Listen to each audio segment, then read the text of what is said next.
بسم اللہ الرحمن الرحیم۔ آج آپ بیٹھ کے جو ہے وہ لاکھ کہہ سکتے ہیں تیرے ہوتے جنم لیا ہوتا، ٹھیک ہے جی، میں اس سے کہنا رفع دین پھر بھی نہیں سی تو کرنا، تو جنم بھی لے لینا اس زمانے سے۔ ظاہر ہے جی اب معاشرے سے ٹکرانا بڑا مشکل کام ہے، بات کرنا آسان ہے نا۔ تو اس پہ ایک میرا کلپ بھی ہے تیرے ہوتے جنم لیا ہوتا، جس میں میں نے وہ صحیح مسلم کی حدیث بیان کی تھی۔ آپ صحیح مسلم میں جا کے نا غزوہ خندق والا چیپٹر کھول لیں تو آپ کو یہ حدیث مل جائے گی۔ حذیفہ ابن یمان رازدار رسول، جو حضور علیہ السلام کے قریبی ساتھیوں میں سے بھی تھے،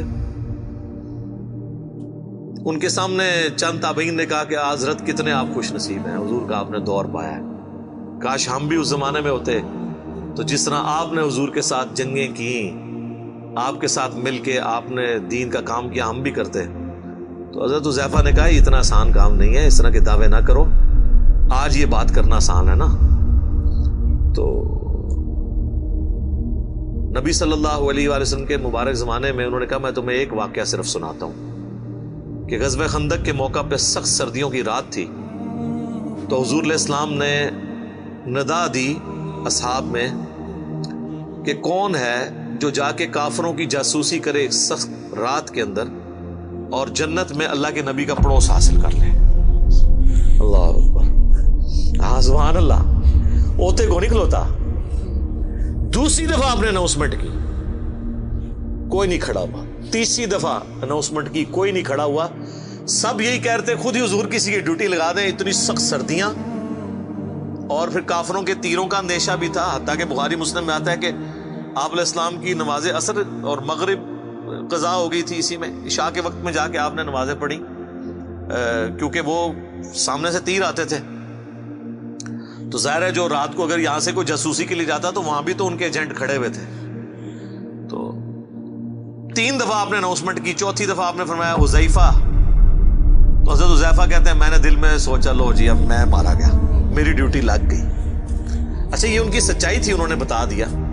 یہاں تو لوگ ایکٹنگ کرتے ہیں نا جی، میں تو آج تک جناب میں تو گل منہ تے کرنا، آج تک کسی بندے نو سنا ہے جو جھوٹے تے جھوٹے نو بھی وہ کہے کہ میں پیچھے گل کرنا، تکیہ کلام ہے کرتے رہو، میں تو منہ تے گل سیدھی کری دی جی۔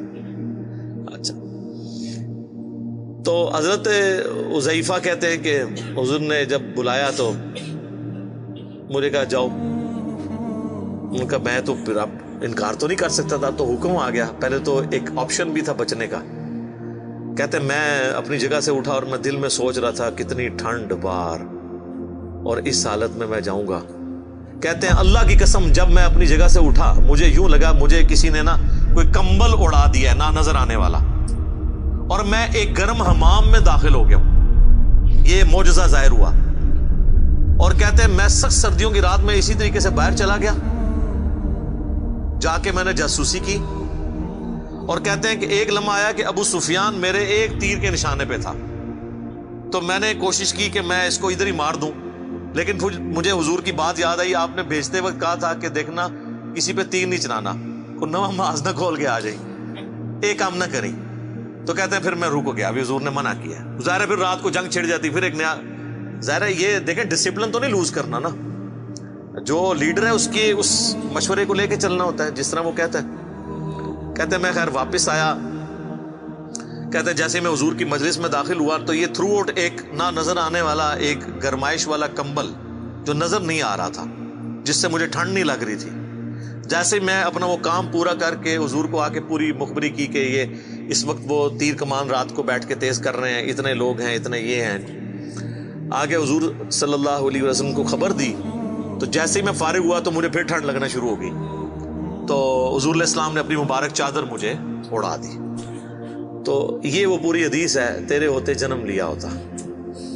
تو یہ کہنا آسان ہے میرے بھائی، بڑا مشکل ہے۔ یہ غزوہ احد میں بھی یہ وہی لوگ تھے جنہوں نے حضور کے ہوتے ہوئے جنم لیا تھا، لیکن دیکھ لیں 700 میں سے صرف 80 بندے حضور کے ساتھ رہ گئے تھے، اور جب بھگدڑ مچی اس وقت تو 80 بھی نہیں تھے، 12 تھے۔